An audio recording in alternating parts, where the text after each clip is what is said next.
시청자 여러분 안녕하십니까? 현명한 투자를 위한 처방 내려드립니다. 마켓클리닉 진행의 이연아입니다. 자, 어제는 검은 화요일이었죠. 오늘도 극심한 변동성이 이어지고 있습니다. 그래도 다행스러운 점은 지금 막판 들어서 힘이 더 강해지고 있다라는 점입니다. 그림과 함께 시장 분위기 파악해 보도록 하겠습니다.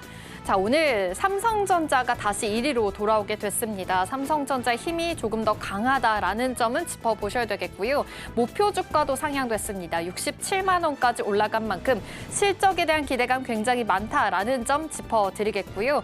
SK하이닉스도 지금 막판 들어서 힘을 더 내준 모습입니다. 하락으로 출발했다가 변동성이 계속 극심한 후에 지금은 상승 쪽에 포지션 가지고 있다라는 점은 짚어드리겠습니다. 역시나 지금 현재 반도체 쏠림은 이어지고 있고요. 오늘 새벽이죠. 마이크론 실적 발표까지 이어질 예정이니까 이 안에서의 랠리들 더 주목해 보셔야 되겠습니다. 오늘도 여러 가지 전략들 세워보겠습니다. 마켓클리닉 시작합니다. 오늘의 주요 뉴스입니다. 한국 증시의 MSCI 선진국 지수 편입 도전이 또다시 무산됐습니다. 관찰 대상국 재등재도 불발되며 12번째 도전이 실패로 돌아갔지만 외환시장 개방 등 제도 개선이 진행되면서 재등재에 대한 기대가 이어지고 있습니다.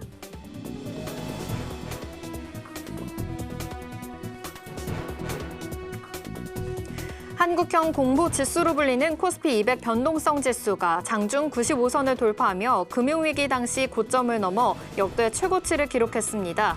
코스피가 반등했지만 보합권에서 등락을 검득한 가운데 당분간 변동성 확대가 불가피하다는 전망이 나옵니다.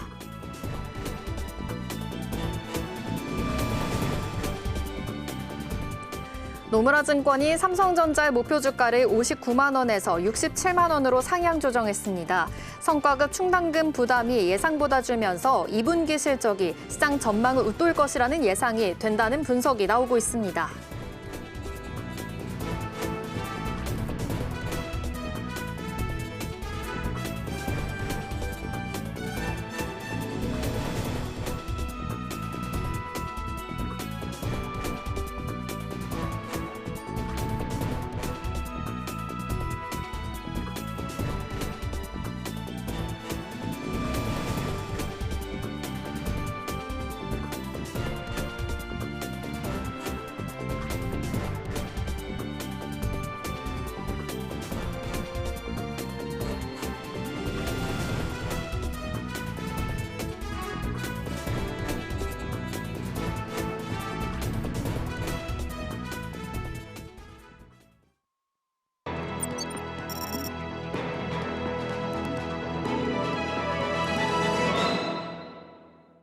네, 시장을 드는 큰 파도죠. 머니플로우 시간으로 넘어가 보겠습니다.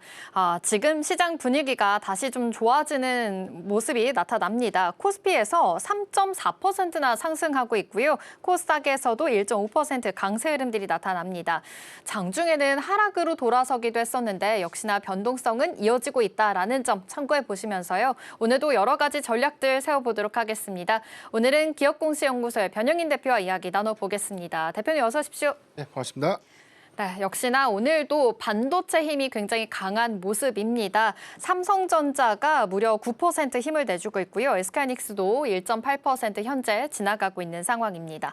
이런 가운데 조금 더 주목해볼 만한 종목들 하나씩 짚어보도록 하겠습니다. 먼저 삼성전기 살펴봅니다.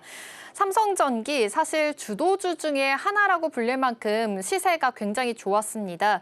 그런데 오늘은 1.2% 하락하고 있고요. 어제도 14% 낙폭을 보이기도 했습니다.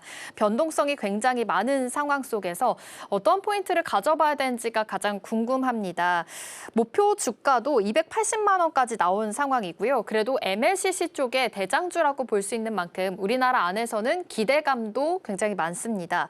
이제는 밸류에이션에 관련돼서 부담을 좀 경계해야 된다라는 목소리도 들려오고 있는데 지금의 주가 추이도 어떻게 바라보면 좋을까요? 네, 공교롭게도 6월 달에 이 단기적인 조정이 좀 반영이 됐습니다. 물론 이제 이란에 대한 지정 리스크가 다시 한번 좀 부각됐던 요인들도 있었지만 대체적으로 보면 뭐 삼성전기가 ETF의 리밸런싱 효과, 월말 리밸런싱으로 인해서 그 초과 보유분에 대한 매도가 일단 뭐 고가에서 좀 많이 이루어지다 보니까 삼성전기 같은 이제 기판 종목들에 좀 집중되지 않았나라는 설들이 좀 있었고 그러니까 일부 수급 영향이 좀 있었던 건 좀 맞는 것 같고요. 다만 이 기조가 현재까지 좀 이어지고 있고 7월에 뭐 국민연금 리밸런싱까지 이어지면서 삼성전기의 뭐 수급적인 악재 요건이 좀 될 것인가 그렇게는 좀 보지는 않습니다. 근데 월말 리밸런싱은 좀 끝났고 분기별 리밸런싱은 뭐 외인 중심에서 매도세가 좀 많이 반영된 건데 어제도 좀 많이 하락을 좀 했지만 오늘의 일부 반등폭이 좀 제한적인 부분들은 아무래도 저가 매수세가 이제 반도체 투톱 쪽에 조금 더 집중된 효과가 좀 있다 보니까 삼성전기가 오늘 상승폭이 그렇게 크게 반영되지 못하는 모습을 좀 보이고 있고 장중 고가가 7%대까지 좀 올랐다가 일부 상승폭을 좀 되돌리긴 했지만 삼성전기가 그래도 이제 중기 추세 구간이었던 180만 원대는 탄탄하게 좀 잘 지지를 좀 해주고 있지 않나라고 좀 판단이 좀 되고 있습니다. 일단 뭐 실적에 대한 내용들 1분기보다 2분기가 사상 최대 실적 기조 어느 정도 우리가 좀 기대할 수 있는 부분인데 과연 이제 이 기조가 조금 더 연속성 있게 가져갈 것인가가 좀 중요할 것 같고요. 일본의 무라타 같은 기판 글로벌 시장 점유 1위 기업들도 최근 주가가 계속해서 좀 우상향하고 있죠. 그런 기조와 좀 더불어서 삼성전기도 같이 수급적인 동조를 좀 이루고 있다는 점. 특히나 MLCC 가격이 하반기까지 재차 좀 상승 기조 좀 보일 수 있는 부분들은 뭐 일본의 이비덴, 뭐 유니마이크론 같은 대만 기업들에 대한 증설 투자 효과가 많이 부각된다고 하더라도 삼성전기의 전반적인 또 외형을 좀 고려했을 때 또는 삼성전기가 지금 베트남에 추가적인 증설 투자를 좀 구체화가 좀 한다면 저는 이 관점에서 오히려 좀 확장 기조 좀 가져갈 수 있다는 좀 보고 있기 때문에 일단 뭐 삼성전기의 실적 방향성들은 2분기 실적 발표 이후로 우리 하반기에 그 추가적인 어떤 연속성들을 좀 기대해 볼 수 있지 않을까라고 좀 보이고 다만 우리가 삼성전기에 대한 피크 논란을 좀 하기에는 뭐 기판에 대한 수요가 워낙 강하고요. 여기다 해서 이제 MLCC에 대한 가격 상승 기조가 같이 좀 동반되면서 수요가 좀 강하다 보니까 이 기조가 글로벌 기업들에 대한 증설 투자가 완료되는 2027년도 말, 2028년도 상반기라는 점들을 좀 보면 램프업 가동 시점들은 2028년도 하반기죠. 그렇다면 2년 주기로 오히려 그 사이클 기조를 좀 끌고 간다면 2030년도까지 삼성전기, 특히나 기판의 이 슈퍼사이클 기조가 조금 더 장기화가 좀 될 수 있겠다라고 보고 있고요. LG 노텍의 사례를 보면 지금 빅테크 기업들에 대한 이 장기 공급 계약을 전제로 해서 증설 투자 계획들을 구체화하고 있죠. 이런 부분이라면 삼성전기도 충분히 장기 공급 계약을 좀 기반으로 한 우리 사이클 안정성들이 추가적인 어떤 주가 상향에 대한 부담을 상당히 좀 덜어내면서 우상향할 수 있는 기조를 만들어낼 수 있다라고 보고 있습니다. 네, 좋습니다. 삼성전기 사실 좀 쭉 올라왔던 만큼 지금은 차익 실현 구간에 있긴 하지만 여전히 MLCC 관련된 쇼티지 현상들은 이어지고 있고 아직 추세가 꺾이기에는 좀 부족하다라는 이야기도 해주셨습니다. 계속해서 긍정적인 포인트 짚어주셨으니까 이 점도 참고해 보시면 좋겠습니다. 그럼 다음 종목 살펴보겠습니다. 이번에는 셀트리온 살펴보려고 하는데요. 셀트리온 오늘 바이오 종목 안에서 굉장히 좋은 흐름들이 나타나고 있습니다. 지금도 7% 반등하고 있는데요. 바이오 USA 덕분이라고도 볼 수 있겠죠. 셀트리온이 150건의 미팅을 예고하게 됐습니다. 이제 글로벌 빅파마 기업들과 협력을 하겠다라는 기대감도 굉장히 많은 것으로 포착이 되고요. 미국 공장 안에서도 고도화 능력뿐만이 아니라 1,000억 원 상당의 자사주 소각까지 발표하게 됐습니다. 셀트리온 앞으로 좀 기대해 볼 수 있겠다라는 모멘텀은 충분해 보이는데 외국인들의 매수세가 현재 살펴보니까 9거래 연속으로 들어오고 있습니다. 셀트리온 지금의 주가 상황 괜찮다라고 볼 수 있을까요? 네. 주가의 진입 구간이 굉장히 좋죠. 6월 12일부터 지금 계속해서 좀 사고 있는데 네. 전체 총량을 좀 보니까 지금 1,195억 정도. 제한된 수급인데 코스피 안에서 그래도 수급이 꾸준하게 유입되고 있는데 아쉬운 건 주가가 안 받쳐주고 있죠. 네. 사실 2월 주가가 고가였는데 이 구간은 사실 지난해 실적이 워낙 좀 좋았던 부분들. 그런데 일본 1분기 실적도 사상 최대 실적 기조였고, 그러니까 지금 SC 제형제에 대한 내용들, 그러니까 이 부분이 뭐 단독 약물에 대한 어떤 판매량만 좀 좋았던 것이 아니라 오히려 이 수출 파이프라인이 좀 더 늘어났는데 일단 이 주가에 대한 어떤 반응 속도가 굉장히 좀 더뎠고요. 개별적으로 보면 지금 5월부터 주가가 좀 크게 좀 반영되지 못했던 원인인데 아무래도 이제 제약바이오 섹터가 전반적인 수급 조정을 좀 받았던 부분도 좀 있었고요. 두 번째는 일단 외인의 어떤 수급 방향성들도 크게는 좀 아니었지만 전반적인 수급을 좀 이끌기에는 좀 제한적이지 않았나. 그 대형주 안에서도 상당히 수급 쏠림 안에서 오히려 주가에 대한 상승폭들이 좀 제한된 점도 좀 아쉽다 좀 판단이 좀 되고 있습니다. 뭐 실적 기조가 이제 2분기까지도 좀 좋을 텐데 네. 다 좋아요. 실적도 좋고 성장 기조 좋고 그다음에 이익률도 좋고 그다음에 외형 확장에 대한 부분들, 램프업 기대감들 다 좋은데 주가가 좀 반응하지 못한 이유는 앞서서도 좀 말씀드렸지만 아무리 좋은 여건들을 좀 갖고 있고 펀더멘탈이 좀 탄탄하고 실적적인 어떤 기대치가 좀 높다고 하더라도 수급이 외면하면 사실 주가 가치에 대한 반영을 할 수가 없죠. 그러니까 좋은 종목은 지금 시장에 너무 많은데 너무나 이제 수급이 한쪽에 쏠려 있다 보니까 정상화 관점에서 주가 가치에 대한 반영이 굉장히 미흡하고 어제도 수급 동조에 의해서 좀 빠졌지만 오늘 상승폭이 어제 상승폭을 뭐 크게 좀 만회했다라고 좀 보기가 어렵죠. 물론 어제 5% 종가 기준에서는 어제 한 5% 정도 빠진 거에 대비해서 오늘 7% 정도 상승이 나왔기 때문에 어제 상승폭 정도를 좀 되돌렸지만 지금 바이오 USA 같은 CDMO 성과가 좀 뚜렷한 그런 어떤 빅 이벤트가 진행되고 있음에도 불구하고 그런 기대감들을 온전하게 반영시키지 못했다는 좀 차이가 있기 때문에 저는 이런 부분들이 전반적인 수급 기조가 회귀되지 않는 한은 아무리 실적이 탄탄하고 좋은 방향성들을 좀 제시한다고 하더라도 조금 더 수급적인 어떤 불리함 때문에 주가의 상승 탄력도가 좀 저해될 수 있다라고 보고 있는데 다만 주가적인 측면들을 보면 작년 5월 저가가 13만 8천 원 구간이고요. 최근 기준에서 평균 주가에 대한 추정치가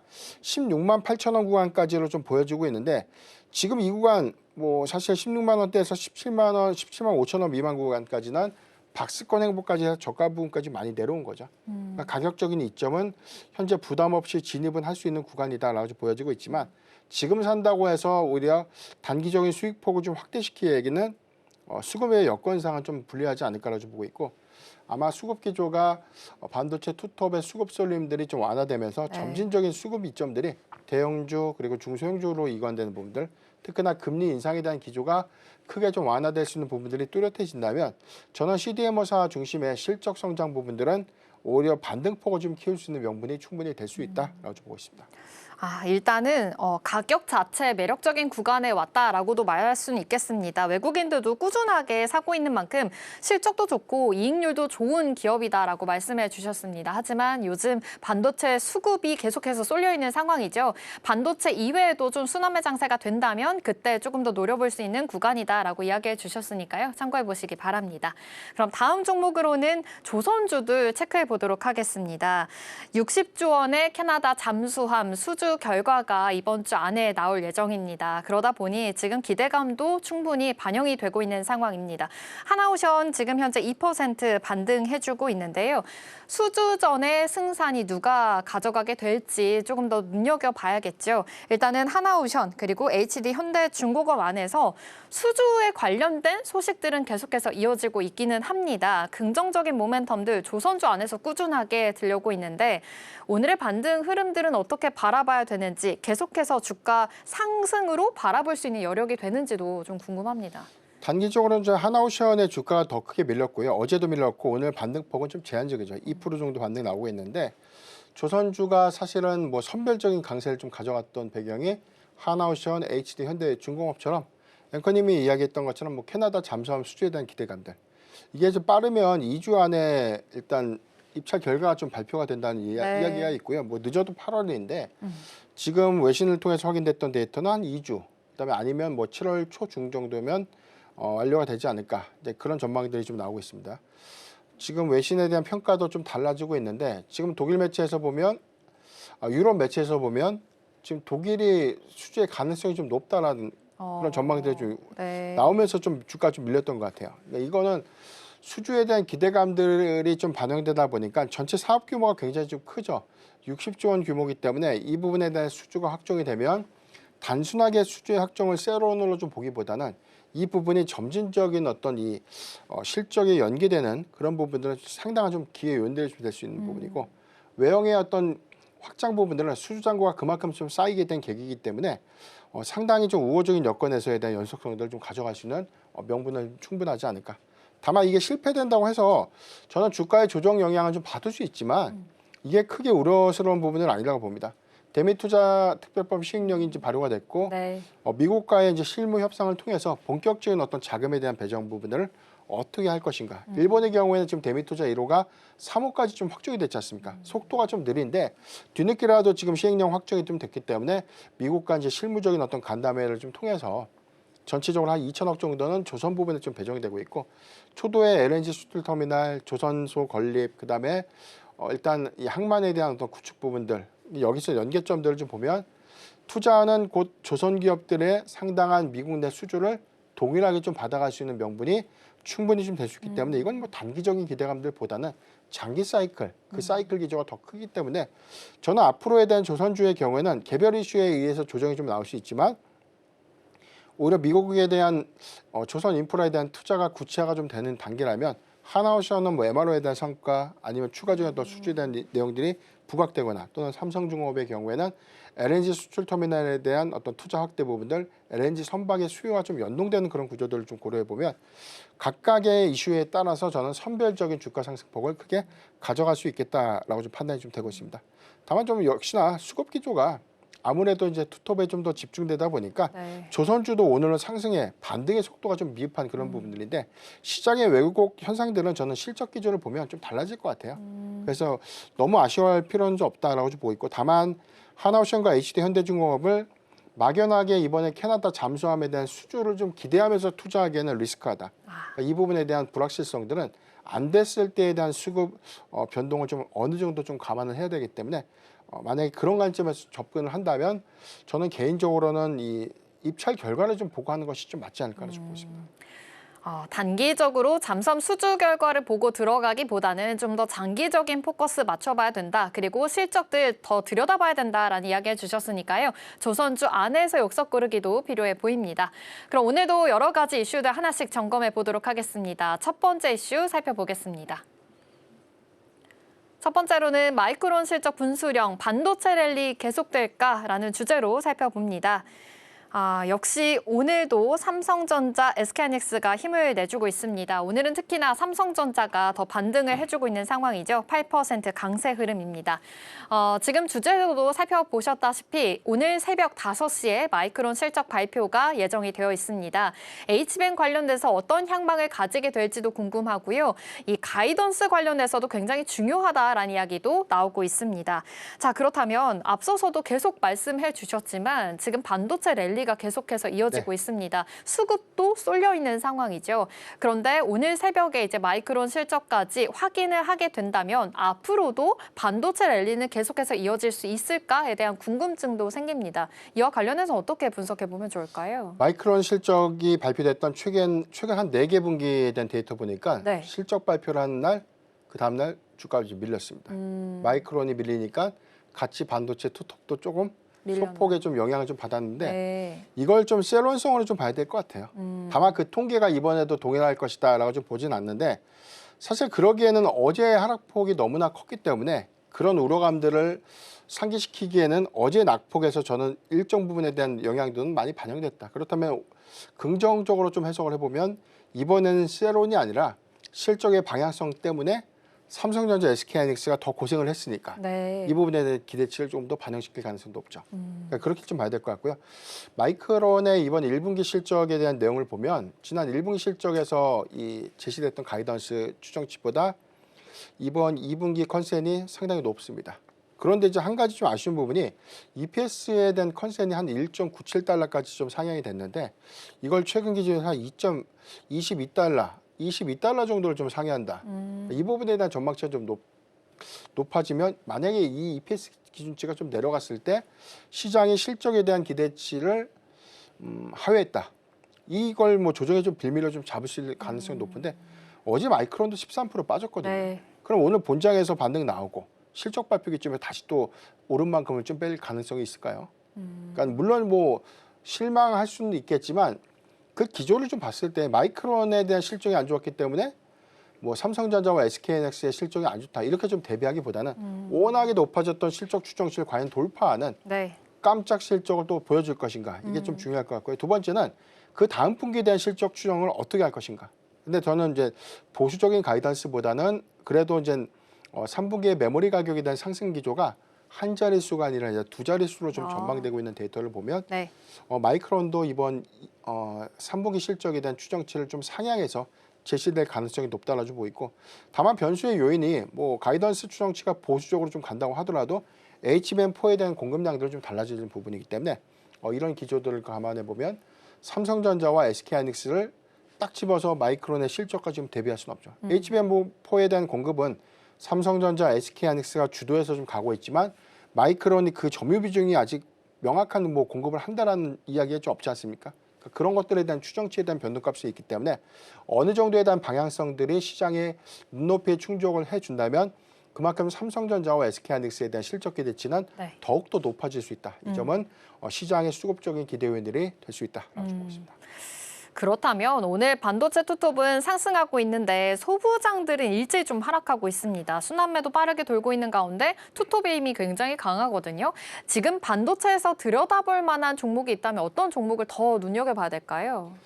일단은 1순위라는 표현보다 0순위에는 항상 굳이 말을 하지 않더라도 뭐 삼성전자, SK하이닉스는 어느 정도에 대한 포트 비중 30% 정도 최소 좀 보유를 해야 되고요. 네. 전체 그중에 또 30% 정도는 현금. 뭐 저는 지금 같은 변동성 장세에서 40% 정도 현금 갖고 있어야 되는데 그러다만 70%가 빠지죠. 그럼 나머지 30%를 가지고 이제 뭘 살 것인가라는 부분인데 그렇다면 저는 그중에 한 20% 정도는 네. 최근에 많이 눌렸던 대형주 단에서 과대 낙폭이 됐는데 펀더멘탈 탄탄하고 실적에 대한 기대치가 높은 종목을 우선해서 좀 20% 정도 배정을 하고요.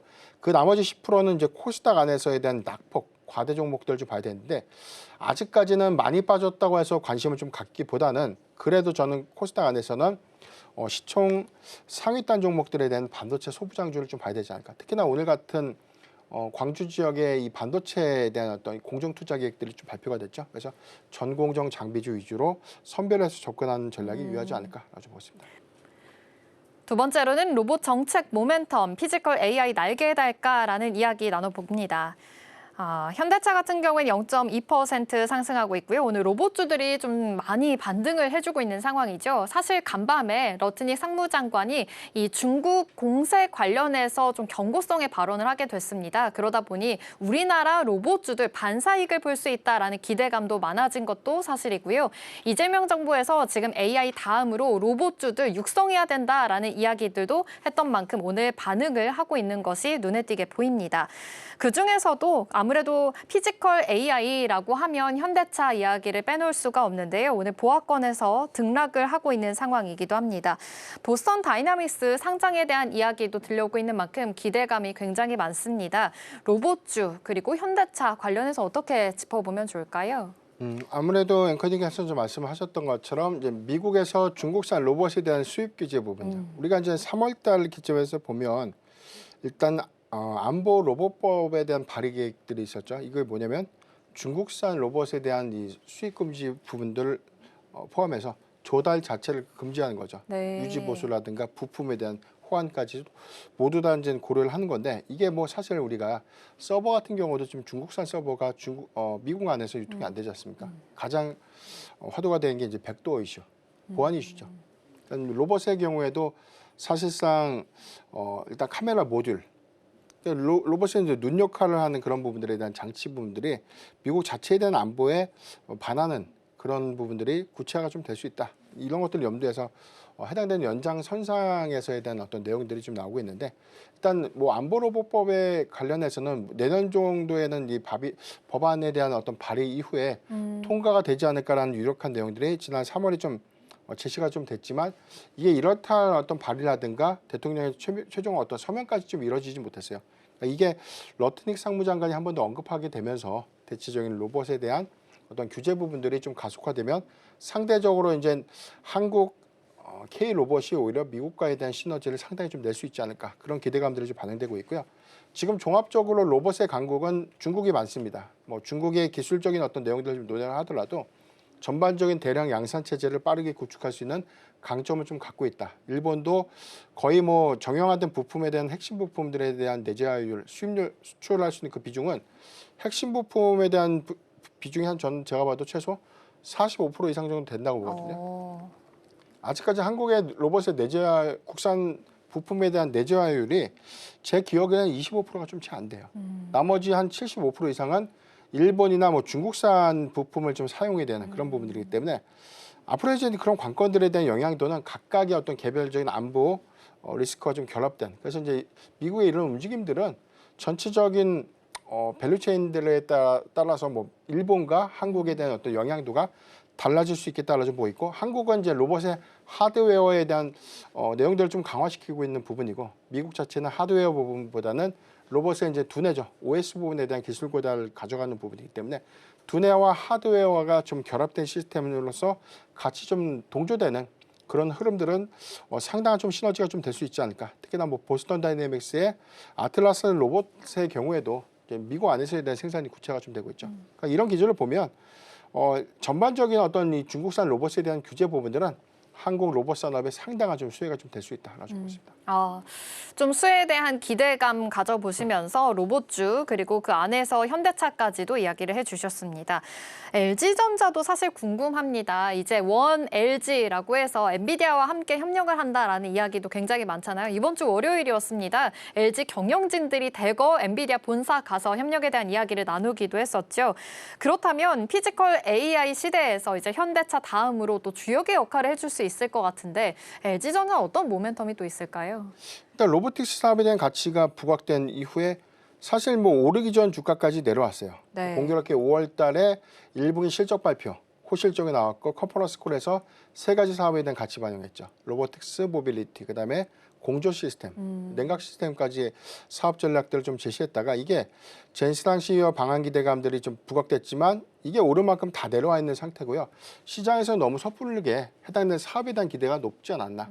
다만 엔비디아와 후속적인 어떤 협력 사항들이 구체화가 좀 되는 부분들은 하반기에 세부적인 로보틱스 사업에 대한 전략들이 실행될 수 있겠고, 이 부분은 개별적인 이슈가 아니라 오히려 현실화된 사업 구조를 우리가 좀 중점적으로 좀 본다면 가치 반영을 이룰 수 있는 명분이 될 수 있다라고 보고 있습니다.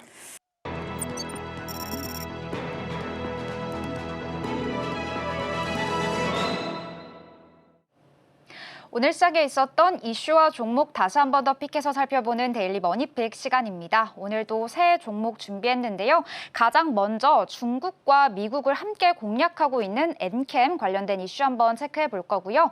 이어서 중동 재건에 대한 이슈, 여기에 더해서 원전과 관련된 이슈까지 함께 가지고 있는 대우건설도 한번 체크해 보도록 하겠습니다. 마지막으로는 오늘 또 한 번의 상승 모멘텀을 보여준 삼성 바이오로직스와 관련된 최근 이슈까지 한번 체크해 볼 건데요. 그럼 첫 번째 머니픽 종목부터 함께 체크해 보도록 하겠습니다. 첫 번째 머니픽 종목은 엔캠인데요. 최근 전기차 시장이 조금은 지지부진한 모습을 보였지만 또 한 번 상승할 것이다라는 기대감이 나오고 있습니다. 그러면서 자연스럽게 배터리 업계도 다시 한 번 더 회복하는 신호들이 좀 나타나고 있는데요. 특히나 이 에너지 저장 장치라고 불리는 ESS 시장이 또 한 번 성장하고 있기 때문입니다. 이런 흐름 속에서 현재 엔캠 같은 경우에는 이 전해액 전문 기업으로서 중국 시장의 공략을 좀 하고 있습니다. 특히 전해액 같은 경우에는 배터리 안에서 리튬 이온을 좀 원활하게 돌아가도록 함께 도와주는 소재인데요. 현재 엔캠은 중국의 CATL 그리고 ASC 등 중국의 주요 배터리 업체에게 이 전해액을 현재 공급하고 있는 중입니다. 지난해 중국 판매량이 약 3만 2천 톤이었던 만큼 그 성장세가 굉장히 가파르게 나타나고 있고요. 특히나 올해 같은 경우에는 지난해 판매량보다 2배 이상 좀 늘어날 것이다라는 기대감도 함께 들어와 있습니다. 이런 흐름 속에서 엔캠 같은 경우에는 중국뿐만 아니라 미국 시장도 함께 겨냥을 하고 있는데요. 엔캠은 미국 현지 생산 기지를 좀 바탕으로 첨단 제조 생산 세액 공제라고 불리는 AMPC에서 또 혜택도 함께 받고 있습니다. 23년부터 올해까지 이 AMPC의 규모가 약 680억 원에 달한다라고 좀 알려져 있는데요. 특히나 요즘에는 이 관세 환급 이슈까지 더해지면서 수익성 부분에서도 개선이 될 것이다라는 기대감도 함께 들어와 있습니다. 그러면서 중국과 미국 시장 모두 다 공략하고 있는 엔캠과 관련된 최근 이슈 한번 체크해 봤고요. 두 번째 머니픽 종목도 넘어가서 함께 체크해 보도록 하겠습니다. 두 번째 머니픽 종목은 대우건설인데요. 대우건설 같은 경우에는 이 재건에 대한 이슈, 여기에 더해서 원전 사업에 대한 키워드를 모두 다 가지고 있습니다. 먼저 이 재건에 대한 이슈부터 한번 체크를 해보면요. 이 미국과 이란의 지정학적인 갈등이 조금 완화되 축소되는 모습이 나왔습니다. 그러면서 다시 한 번 더 시장에서는 이 재건 키워드를 가진 종목들이 좀 꿈틀대는 모습이 나타났는데요. 이런 흐름 속에서 대우건설 같은 경우에는 중동 재건 시장 진출을 위해서 최근에 이 TF팀을 꾸리기도 했습니다. 특히 플랜트와 토목, 건축 부분을 중심으로 협의체를 구성했고요. 재건 사업 수주에 좀 선제적으로 대응하겠다라는 부분들 굉장히 먼저 보여줬습니다. 특히 대우건설 같은 경우에는 기존에 이란 측에 철도와 발전소 그리고 송유 기지의 공사를 좀 수주한 경험을 가지고 있기 때문에 향후 이란에서 재건이 나온다 했었을 때 먼저 좀 반응하려고 하는 모습들 포착이 되고 있습니다. 여기에 더해서 이 원전 사업도 함께 현재 힘을 내고 있는데요. 특히 원전 같은 경우에는 최근 이 AI 데이터 센터가 늘어나면서 차세대 전력 수요로서 좀 주목을 받고 있죠. 그러면서 그 중에서도 대우건설 같은 경우는 이 SMR, 이 소형 모듈 원전 쪽을 좀 공략을 하고 있는데요. 특히나 이 체코 원전 사업에 팀코리아 시군 주광사로 함께 참여하고 있는 만큼 이 부분에서의 경쟁력은 좀 입증받고 있는 모습 최근 나타나고 있습니다. 이런 흐름 속에서 대우건설도 한번 체크해 봤고요. 마지막 머니픽 종목도 체크해 보도록 하겠습니다. 마지막 머니픽 종목은 삼성 바이오로직스인데요. 오늘 또 한 번의 상승세를 보여주기도 했습니다. 최근 바이오 업계 전반적인 상황을 한번 체크를 해보면요. 신약 개발하는 것은 당연 중요하지만 이제 이 신약을 생산하고 대신 생산해주는 이 CDMO 경쟁력을 가진 기업들도 굉장히 중요해지고 있습니다. 이런 가운데 삼성 바이오로직스 같은 경우에는 기존 고객사들로부터 추가 수주를 받았다라는 소식을 들려줬는데요. 이달에만 벌써 3건의 위탁 생산 계약을 좀 체결했다라는 소식입니다. 사실 시장이 조금 더 주목하는 부분들, 신규 수주도 물론 중요하지만 기존 기업들에서 추가 수주가 나왔다라는 건데요. 그렇기 때문에 이 생산 그리고 공급적인 능력을 또 한 번 입증받았다라고 시장은 보고 있습니다. 아무래도 이런 수주 확대의 배경으로는 생산 능력이 좀 높아졌다라는 강점도 있는데요. 삼성 바이오로직스는 지난해 5공장을 풀 가동하는 모습이 좀 나타났고요. 이번에는 미국의 GSK 바이오 의약품의 생산 공장을 인수하기도 했습니다. 그러면서 전체 생산 능력을 좀 키웠는데요. 약 84만 리터 규모까지 이 생산 능력이 확대가 됐습니다. 특히 미국에서 생산 거점을 확보했다라는 것도 굉장히 중요합니다. 아무래도 이 관세 부담을 좀 줄였다라는 것도 장점이 있지만 이 미국에 이 공장이 있기 때문에 글로벌 고객사들에게 또 빠르게 대응할 수 있다라는 부분도 함께 부각을 받습니다. 여기에 이 CDMO 시장 자체도 굉장히 커지고 있다라는 점도 이 삼성 바이오로직스에게는 또 한 번 장점으로 작용이 되고 있습니다. 이런 흐름 속에서 삼성 바이오로직스까지 한번 살펴봤습니다. 지금까지 데일리 머니픽 시간이었습니다.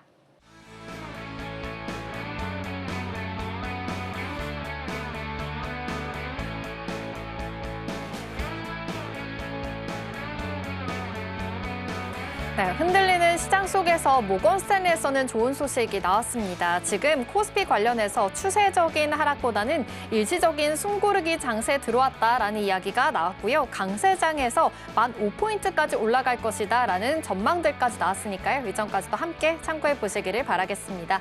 마켓클리닉이 준비한 소식은 여기까지입니다. 내일도 좋은 소식으로 찾아오겠습니다. 함께해 주신 여러분 고맙습니다.